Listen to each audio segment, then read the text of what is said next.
زبور 144 فتح یابی اور اقبال مندی کے لیے دعا۔ خداوند میری چٹان مبارک ہو جو میرے ہاتھوں کو جنگ کرنا اور میری انگلیوں کو لڑائی کرنا سکھاتا ہے۔ وہ میرا شفیق اور میرا قلعہ ہے، وہ میرا حسن اور میرا مخلص ہے، وہ میری سپر اور میری جائے پناہ ہے، جو قوموں کو میرے ماتحت کرتا ہے۔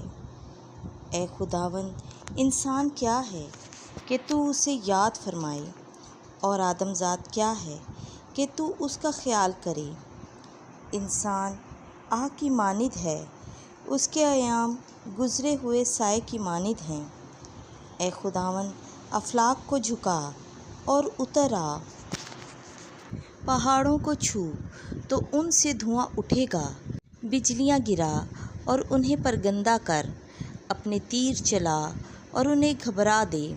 عالم بالا پر سے اپنا ہاتھ بڑھا، مجھے پانی کی زیادتی سے چھڑا اور اجنبیوں کے ہاتھ سے بچا لے، جن کا منہ واہیات بولتا اور دائیں ہاتھ جھوٹی قسم کھاتا ہے۔ اے خدا، میں تیرے لیے ایک نیا گیت گاؤں گا، میں 10 تاروں کی سارنگی کے ساتھ تیری مدح سرائی کروں گا۔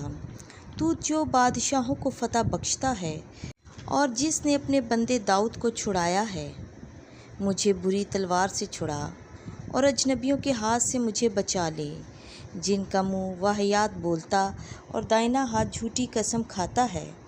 ہمارے بیٹے اپنی جوانی میں بڑھتے ہوئے پودوں کی مانند ہوں، اور ہماری بیٹیاں ان منقش ستونوں کی مانند ہوں جو ہیکل کے کونوں میں نصب ہوئے ہیں۔ ہمارے انبار خانے بھرے رہیں اور ان میں ہر قسم کا ذخیرہ پایا جائے۔ ہماری ہزاروں ہزار پھلدار بھیڑ بکریاں ہمارے کھیتوں میں لاکھوں لاکھ بن جائیں۔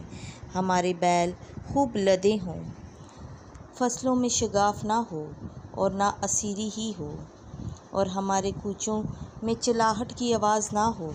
مبارک ہے وہ امت جس کا یہ حال ہے، مبارک ہے وہ امت جس کا خدا خداوند ہے۔ آمین۔